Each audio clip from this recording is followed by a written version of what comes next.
আমন্ত্রণ সবাইকে সংবাদ পর্যালোচনা ভিত্তিক আরটিভির নিয়মিত আয়োজন আজ পত্রিকা অনুষ্ঠানে। সঙ্গে আছে আমি তৌহিদুল হক। দর্শক, এই অনুষ্ঠানের মাধ্যমে আমরা দেশের উল্লেখযোগ্য পত্রিকার প্রধান শিরোনামগুলো আপনাদের জানানোর চেষ্টা করি, একই সাথে চেষ্টা করি খবরের ভেতরের খবর এবং এর বিশ্লেষণ আপনাদের সামনে তুলে ধরার। সংবাদ বিশ্লেষণে আজ আমাদের সঙ্গে আছেন bdnews24.com-এর প্রধান প্রতিবেদক জনাব আব্দুর রহিম ফার্মাসি। আপনাকে আরটিভি স্টুডিওতে স্বাগত জানাচ্ছি। স্বাগত দর্শকদের স্বাগত। দর্শক, আমরা সংবাদ বিশ্লেষণে যাব, তবে তার আগে চলুন আজ যে সকল পত্রিকা বের হয়েছে তার শিরোনামগুলো দেখে আসি। শুরুতেই আছে দৈনিক ইত্তেফাক। তাদের একটি গুরুত্বপূর্ণ খবর, দায় স্বীকার করলেও প্রমাণ দেয়নি আইএস। এরপর আছে শ্রম নিরাপত্তায় স্বীকৃতি মিলেছে বাংলাদেশের। আরেকটি খবর, পুঁজিবাজারে বড় দরপতন। এরপরে আছে সমকাল, শোকে পাথর লঙ্কা। এরপরে জায়ানের মরদেহ আসছে আজ প্রিন্স আইসিইউতে। ওয়াসার পানির শরবত পানে রাজি নন এমডি। দিন যাচ্ছে বাড়ছে সংকট। এটি রানা প্লাজা ট্র্যাজেডির 6 বছর কেন্দ্রিক একটি খবর। জয় দিন। ক্রাইস্ট চার্চের প্রতিশোধ, কলম্বোয় হামলার দায় স্বীকার আইএসের। আরেকটি খবর, সিপিডির সংবাদ সম্মেলনে দেবপ্রিয় ভট্টাচার্য বলেছেন সরকারের 100 দিন উদ্যমহীন। পোশাক খাত কেন্দ্রিক আরেকটি খবর, পোশাক খাতের মজুরি বাড়েনি, বাস্তবে 26% কমেছে। বাংলাদেশ প্রতিদিন, আইএসের দায় স্বীকার। দেশে ফিরে নেতাকর্মীদের সতর্ক করলেন প্রধানমন্ত্রী। বিদেশে বাংলাদেশ দূতাবাসে নিরাপত্তায় নতুন ইউনিট চায় পুলিশ। এরপরে আছে আমাদের সময়, আইএসের কালো ছায়া শ্রীলঙ্কায়, আধার কাটছে আরমানের, নুসরাত হত্যা মামলা তদন্তে হস্তক্ষেপ করবে না হাইকোর্ট। সময়ের আলো, তাদের লিড নিউজ, অবশেষে ভুল বোঝাবুঝি ও অপেক্ষার অবসান হচ্ছে, এটি ছাত্রলীগের পূর্ণাঙ্গ কমিটি বিষয়ক একটি খবর। এরপর আছে রাষ্ট্রীয় শোকের দিনে শ্রীলঙ্কায় গণশেষকৃত্য, নিহত বেড়ে 321, গ্রেপ্তার 40, দায় স্বীকার আইএসের। আমাদের হাতে সর্বশেষ পত্রিকা ইংরেজি দৈনিক the independent. Attacks retaliation for Christchurch Sri Lankan government. আরেকটি খবর, এটি আরএমজি কেন্দ্রিক, ensuring RMG workers rights is still a far cry. দর্শক, এই ছিল সংবাদ শিরোনামগুলো। আমরা চলে যাচ্ছি আলোচনায়। জনাব ফার্মাসি, আপনিও সংবাদ শিরোনামগুলো শুনলেন, তবে আমরা যে খবরটি দিয়ে আলোচনা শুরু করতে চাই সেটি হচ্ছে শ্রীলঙ্কায় যে ঘটনাটি ঘটেছে, যে বর্বর হামলাটি হয়েছে, যে নৃশংস হামলাটি হয়েছে, এটি কারা করেছে সেটি নিয়ে এখনও স্পষ্ট করে আসলে বলার মতো আমরা বলতে পারছি না। নিউজগুলোতে আমরা যে ধরনের ইনফরমেশন দেখছি, তারপরও আইএসের কথা এখন খুব জোরে সোরে বলা হচ্ছে। হামলার দিন কিন্তু আসলে ন্যাশনাল তৌহিদি জামাত, যেটি স্থানীয়ভাবে NTG নামে পরিচিত, তাদের বিষয়টি এসেছিল। একজন সংবাদকর্মী হিসাবে আপনি এই ঘটনাটি নিশ্চয়ই শুরু থেকে খোঁজ খবর রেখেছেন, আপনি কিভাবে বিশ্লেষণ করবেন? প্রথমেই বলতে হয় যে ঘটনাটা খুবই দুঃখজনক, এবং আরও দুঃখজনক এই কারণে, আপনি দেখবেন যে আমাদের একটা শিশুকে আমরা হারিয়েছি, এই নৃশংস জায়ানকে। এবং জায়ানকে আপনারা জানেন, বা আমরা সবাই কয়েকদিন হলোই জায়ানকে নিয়ে বিশেষ করে সামাজিক যোগাযোগ মাধ্যমে তার সুন্দর নিরীহ ছবি ভেসে বেড়াচ্ছে, এবং তার বাবা মার সঙ্গে এবং ছোট্ট একটা ভাইয়ার সঙ্গে ছবি, এগুলো আমাদের খুব মর্মস্পর্শ করে। কারণ হচ্ছে হ্যাঁ, এমন তো হতে পারতো, আমি আপনি বা বয়স্ক কেউ হলেও তাও একটা মেনে নেওয়া যায়। একদম 8 বছরের একটা শিশুকে হারিয়েছি আমরা এই নৃশংস আন্তর্জাতিক একটি হত্যাযজ্ঞের মধ্যে। এবং সেই কারণেই এটা বলতে হয় যে সন্ত্রাস বা জঙ্গিবাদ আসলে কোনো গোষ্ঠী বা কোনো দেশের একক কোনো বিষয় এখন না। এই সংকটটা এখন বিশ্বব্যাপী এমনভাবে গ্রাস করে ফেলেছে না, যা বলার মতো না। এখন আমরা হয়তো কিছুটা আশান্বিত হয়েছিলাম যে আইএস এর কর্মকাণ্ড কিছুটা হলেও মিল আছে, মানে আইএস এর কর্মকাণ্ডগুলো কিছুটা হলে আমরা মনে করছিলাম যে হয়তো আমরা আইএস এর কর্মকাণ্ড থেকে, নৃশংসতা থেকে মুক্তি পেতে চলেছি এরকম একটা কিছু তাদের কর্মকাণ্ড, সবকিছু সিরিয়ায় তাদের দুর্বল অবস্থা, এটা মনে হচ্ছিল। কিন্তু যদি সত্যিকার অর্থে আইএসএ দায় স্বীকার করে নিয়েছে এবং সত্যিকার অর্থেই যদি আইএসআই এই ঘটনার সঙ্গে জড়িত থাকে, তাহলে কিন্তু আমাদেরকে নতুনভাবে ভাবতে হবে যে বিশ্ববাসী যতটাই আশার আলো দেখুক না কেন, একটার পর একটা আইএসআই বিরোধী আন্দোলন বা আইএস বিরোধী অভিযান চালিয়ে ইউএস থেকে শুরু করে আন্তর্জাতিক সম্প্রদায় যতই অভিযান তাদের বিরুদ্ধে চালাক না কেন, যাই করুক না কেন, যদি এই শ্রীলঙ্কার এই ঘটনার সঙ্গে আইএসআই সত্যি জড়িত থাকে, তারাই যদি করে থাকে, তাহলে কিন্তু নতুনভাবে ভাবতে হবে যে শুধু সিরিয়া বা ইসলামিক কান্ট্রিগুলো না, অন্য জায়গাগুলোতেও কিন্তু সন্ত্রাসবাদ বহুবিধ মাত্রা পেয়ে যাচ্ছে। আপনি শ্রীলঙ্কার জাতিগত প্রবলেম ছিল, নিজস্ব কিছু ঝামেলা ছিল, কিন্তু গত 10 বছর বা 12 বছর যদি আপনার আলোচনা করেন, একটা নিরীহ একটি দেশ 2009 থেকে তাদের দেশের পরিস্থিতি অনেকটাই স্থিতিশীল। এখানে আরেকটি বিষয় দায়ী করা হয়, সেটি হচ্ছে যে শ্রীলঙ্কার অভ্যন্তরীণ যে রাজনীতি, তার সাথে কি আপনার কাছে কোনো? আমি ব্যক্তিগতভাবে একটু মানবিক দৃষ্টিকোণ থেকে দেখি, শ্রীলঙ্কা একটি নিরীহ দেশ, সবকিছু মিলিয়ে অভ্যন্তরীণ রাজনীতিতে সংকট আছে বা সমস্যা আছে, সেইটা এই ব্যাপক অর্থে একটা বড় ধরনের নৃশংস হত্যাযজ্ঞের মাধ্যমে তারা তাদের সেই সংকটটাকে আরও বহিঃপ্রকাশ করবে, এটা আমার কাছে কেন জানি বিশ্বাসযোগ্য মনে হয় না। কারণটা হচ্ছে এটা যদি পাকিস্তান হতো তাহলে আমি বলতাম, বা আফগানিস্তান বা অন্য কোনো দেশ হতো, তাহলে আমি বলতাম যে না, ওরা নিরীহ বা ওরা সম্ভাবনা। কিন্তু শ্রীলঙ্কার ক্ষেত্রে এই কারণেই আমরা সম্ভাবনাটা ওইভাবে বা আশঙ্কাটা আমরা ওইভাবে দেখছি না। আপনি লক্ষ্য করেন, শ্রীলঙ্কার এখন সবচেয়ে বড় সমস্যাটা হয়ে গেছে আন্তর্জাতিক ক্ষেত্রে, দেখবেন শ্রীলঙ্কা তো একটা টুরিস্ট কান্ট্রি, পর্যটন কান্ট্রি।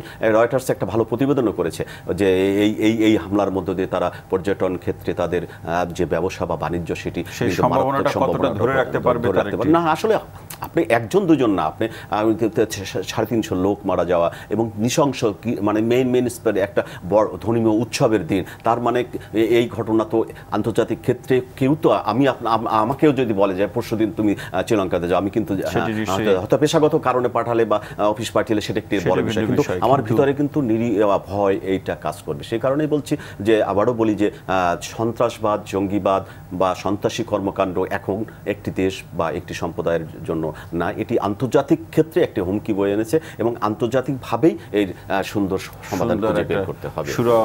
আমরা আবারও শোক প্রকাশ করছি জাহানের প্রতি, জাহানের মরদেহ আসবে আস্থায়, এবং তার দেখেন আপনি কষ্ট কি, তার বাবাটা এখনো আইসিইউতে, মানে কি দুঃখজনক ঘটনা।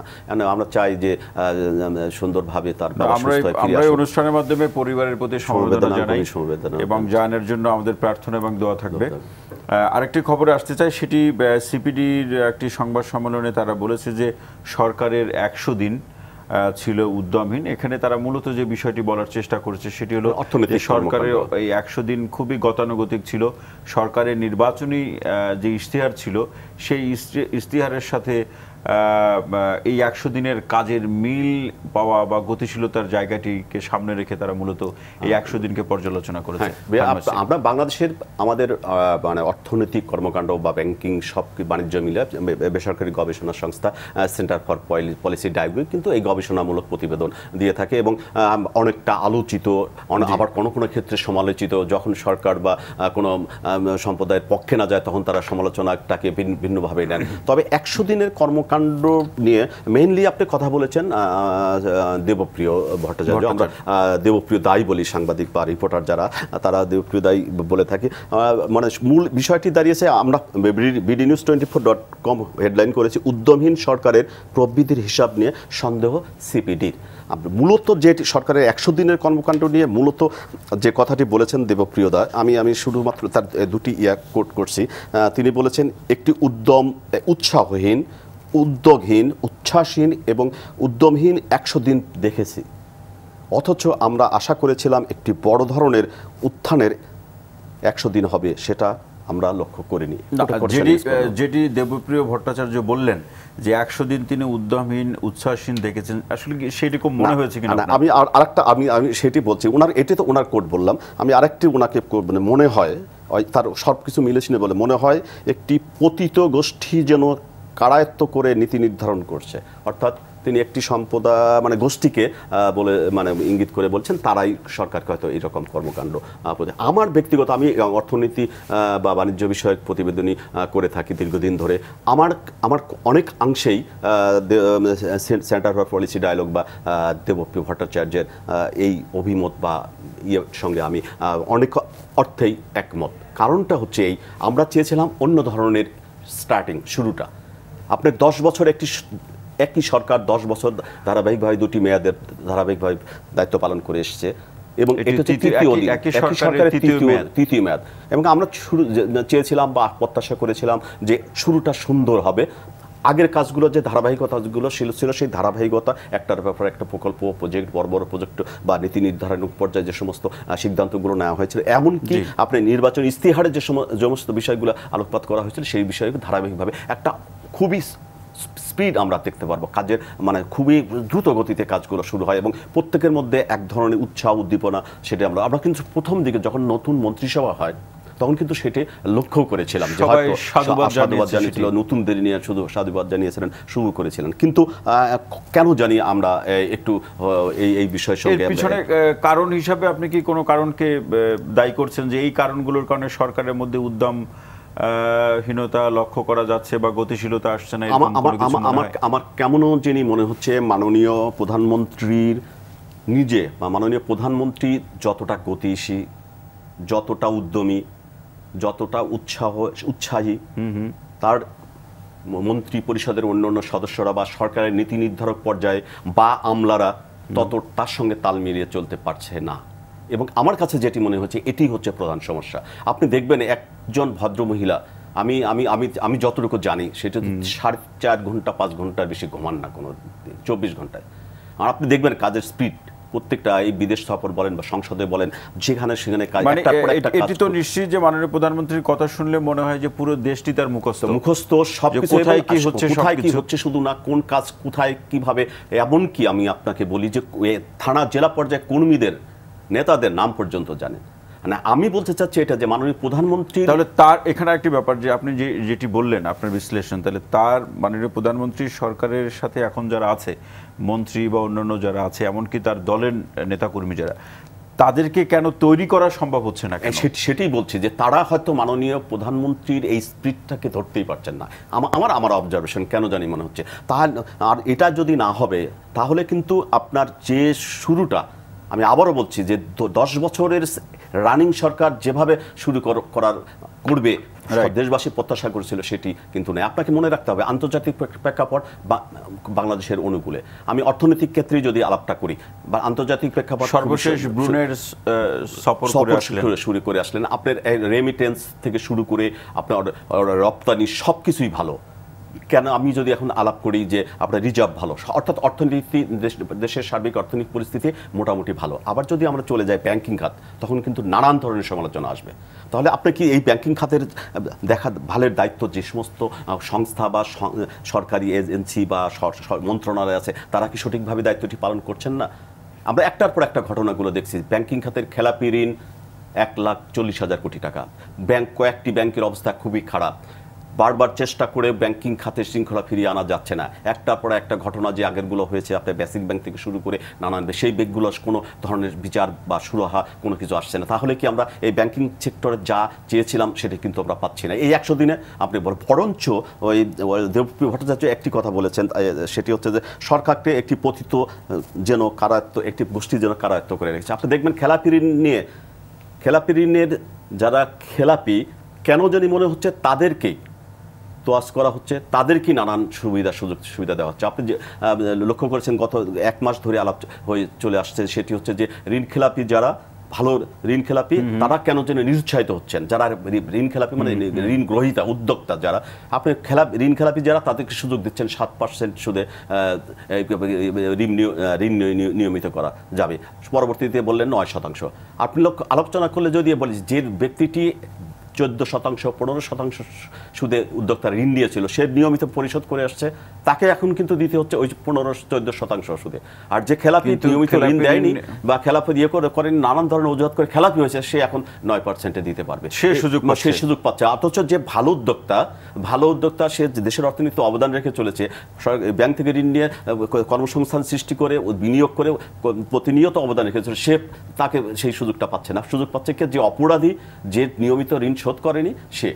এই ধরনের নীতি সহায়তা দিয়ে কিন্তু আপনার সুশৃঙ্খল, এই কারণেই দেবপ্রিয় ভট্টাচার্য যখন আপনার যখন এই গোষ্ঠীর কারণে, আপনার উদ্যোক্তাদের কারণে যখন আপনি কর্পোরেট ট্যাক্স কমানোর থেকে শুরু করে নানান ধরনের সুযোগ সুবিধা দিচ্ছেন, কিন্তু বিনিময়ে কিন্তু মাননীয় প্রধানমন্ত্রী কন্ডিশন দিয়েছিলেন যে তোমরা সুদের হার কমাও, ব্যাংকিং খাতে সুদের হার কমাবা, তোমাদের এই হয়তো কিছু সুযোগ সুবিধা দাও। কিন্তু সুযোগ সুবিধা তারা প্রতিনিয়ত নিয়ে চলেছেন, বাট তারা ঋণের সুদের হার কিন্তু কমায়। সে কারণেই বলছি যে এই ব্যাংকিং সেক্টরের, আমি যদি বলি ব্যাংকিং সেক্টরের যে 100 দিনের কর্মকাণ্ড কিন্তু আমাকে খুব খুশি করতে পারেনি। আপনি আর একই সঙ্গে যদি আমরা চলে আসি অল্প ছোট আলোচনা, সেটি হচ্ছে যে শেয়ার বাজারের অর্থাৎ পুঁজিবাজার স্টক মার্কেটেও কিন্তু আমরা এই ব্যাংকিং খাতের মধ্যে দরপতন হতেই চলেছে। এবং কেন জানি মনে হচ্ছে যে অথচ এমনকি মাননীয় নতুন অর্থমন্ত্রীর কাছে অনেক প্রত্যাশা ছিল, তিনি এই খাতের লোক, স্টক মার্কেট রিলেটেড খাতের লোক, কিন্তু গত 2-3 দিনে ওনার বক্তব্য বা মতামত যে পুঁজিবাজার ঠিকই আছে, সাংবাদিকরা এটা নিয়ে বেশি কথা বলছে, বেশাই লেখালেখি। গতকালকে যদি আপনি জানেন, আমি একটু স্মরণ করি যে গতকালকে তিনি বলেছেন যে শেয়ার বাজারের পতনের ক্ষেত্রে অন্য কোনো ব্যক্তি আছে নিশ্চয়ই, এরকম এক ধরনের একটি মন্তব্য। সেটাই বলছি, ব্যক্তি আছে সেই দেখার দায়িত্ব কার? কোনো যাই হোক না কেন, কিন্তু পতন যে হচ্ছে, মানুষ যে ক্ষতিগ্রস্ত হচ্ছেন, ছোট ছোট বিনিয়োগকারীরা যে এই স্টক মার্কেট থেকে 2009-10 ক্ষতিগ্রস্ত হয়েছিলেন, তারপর থেকে আস্তে আস্তে কিছুটা ওঠার চেষ্টা করেছিলেন, তাদেরকে আবারও আপনি পতনের দিকে ঠেলে দিচ্ছেন, নিরুৎসাহিত হচ্ছেন, আস্থাহীনতায় ভুগছে। কিন্তু আপনাকে মনে রাখতে হবে যে পুঁজিবাজার কিন্তু যে কোনো দেশের অর্থনীতির সঙ্গে অঙ্গাঙ্গিভাবে জড়িত। একটি দেশের বড় ধরনের উদ্যোগের ক্ষেত্রে বা শিল্পোদ্যোক্তারা কিন্তু বড় অঙ্কের তাদের শিল্প প্রতিষ্ঠান গড়ে তোলার ক্ষেত্রে কিন্তু বড় যোগানটা নিয়ে থাকেন, অর্থাৎ অর্থের যোগানটা নিয়ে থাকেন স্টক মার্কেট থেকে। এই ক্ষেত্রে কিন্তু আমরা স্টক মার্কেটে ওইভাবে ওই রকম কোনো উদ্যোগ দেখতে পাচ্ছি না। মাননীয় প্রধানমন্ত্রীও বলেছেন বারবার যে বড় বড় প্রজেক্টের কাজ সবাই যেন ব্যাংক বুকি নেওয়া হয়, যেহেতু ব্যাংকের ঋণের সুদের হার বেশি, সবাই যেন স্টক মার্কেট থেকে নেয়। কিন্তু আমরা এই যে বললাম যে মাননীয় প্রধানমন্ত্রীর স্পিডের সঙ্গে, তার গতির সঙ্গে তাল মিলিয়ে চলতে পারছে না বলে আমার মনে হয়। এবং সে কারণে বলছি যে হ্যাঁ, সেন্টার ফর পলিসি ডায়ালগ বা সিপিটির যে কোনো মূল্যায়ন নিয়ে অনেক সময় নানান কথাবার্তা হয়ে থাকে, সরকারের কোনো পর্যায় থেকে বলা হয় ওদের মন গড়া বাই, কিন্তু এই ক্ষেত্রে আমি তাদের এই 100 দিনের যে মূল্যায়ন করেছি তাদের সঙ্গে অনেক অংশে এই মন্তব্য পর্যালোচনা করে দেখার একটি সুযোগ রয়েছে। আরেকটি খবর আসতে চাই, সেটি হচ্ছে যে ওয়াসার এমডি তাকসিম খান, তার একটি কোটেশন দিয়ে আজকে সবগুলো পত্রিকায় এবং মিডিয়াতে, ইলেকট্রনিক মিডিয়াতে রিপোর্ট হয়েছে, সে ওয়াসার পানির শরবত পানে রাজি নন এমডি, এবং সেখানে জুরাইনের ভুক্তভোগীরা তার জন্য ওয়াসার পানি এবং শরবত বানানোর উপকরণ নিয়ে তার অফিসে হাজির হয়েছেন হচ্ছে যে মিজানুর রহমান সাহেব এক কর্মকর্তার সাথে বাগবিতণ্ডা। এটি শুরুটা একটু পেছনের দিকে যেতে হবে। আপনার এই টিআইবি মানে ট্রান্সপারেন্সি ইন্টারন্যাশনাল, আমাদের বাংলাদেশের যে কার্য, তারা একটি প্রতিবেদন দিয়েছিল 17 এপ্রিল অর্থাৎ বুধবার প্রতিবেদন দিয়েছিল। সে প্রতিবেদনে বলা হয়েছিল যে ওয়াসার, ঢাকা শহর রাজধানীতে, বিশেষ করে রাজধানীতে ঢাকা যে ওয়াসার যে পানির সাপ্লাইটা, সেই পানিটা সুপ্রিয় না, সেই পানিটাতে মানে প্রত্যেকটা বাসায় ফুটিয়ে খেতে হয়, এবং ফুটিয়ে খাওয়ার কারণে যে গ্যাস ফোটানোর পরেও কিন্তু দুর্গন্ধ থাকে না। তাদের প্রতিবেদনটা ছিল তারা কি পরিমাণ গ্যাস চলে যায় এবং তার মূল্য তারা একটি দিয়েছিল। পরের দিন ওয়াসার এমডি তাসকিন সাহেব উনি সংবাদ সম্মেলন করে টিআইবির ওই প্রতিবেদনকে প্রত্যাখ্যান করলেন, বললেন যে এই ওয়াসার পানি 100% অর্থাৎ সুপ্রিয় পানি। এই বিষয়টি নিয়ে এখন যে কোনো ব্যক্তি যদি বলেন, আমি আপনি তো ঢাকা শহরে বাস করি, দীর্ঘদিন ধরে বাস করি, কেউ কোনো ব্যক্তি যদি এই ঢাকা, এমনকি এমডি তো দূরে থাকে, মাননীয় প্রধানমন্ত্রীও যদি বলেন যে ঢাকা শহরের সব পানি 100% সুপ্রিয়, তাহলে কিন্তু জোরাইন বলেন বা পুরান ঢাকা বলেন বা এমনকি মিরপুরের কিছু কিছু এলাকা বা ওই একটু বস্তি এলাকা, তারা কিন্তু এটাকে মানে জনগণ এই মন্তব্য নিতে পারে না, নেওয়ার মতো সেই অবস্থা নেই পারেনি। এবং সে কারণেই মিজানুর রহমান সাহেব উনি, আমি বলবো যে এ ধরনের প্রতিবাদ বা এ ধরনের কর্মসূচি অভিনবই বলবো বাংলাদেশের প্রেক্ষাপটে, এবং সেটি দরকার আছে এবং এই কারণে আমি মিজানুর সাহেবকে ধন্যবাদ। হ্যাঁ, অনেকে বলতে পারেন যে হয়তো মিডিয়া কাভারেজের জন্য মিজানুর সাহেব এসেছিলেন, কিন্তু বাস্তবতে মিজানুর রহমান কিন্তু তার একার বা নিজের কথা বা তার পরিবারের কথা বলেননি। আমার আপনার এই ঢাকা শহরের যে 1.5 কোটি 2 কোটি প্রতিনিধিত্ব করেছেন, এবং আমি মনে করি যে মিজানুর রহমান সাহেবকে সবাই মিলে সাধুবাদী দেওয়া উচিত। কারণ হচ্ছে আমাদের আন্দোলনের প্যাটার্ন কি ছিল, আগে দেখতাম যে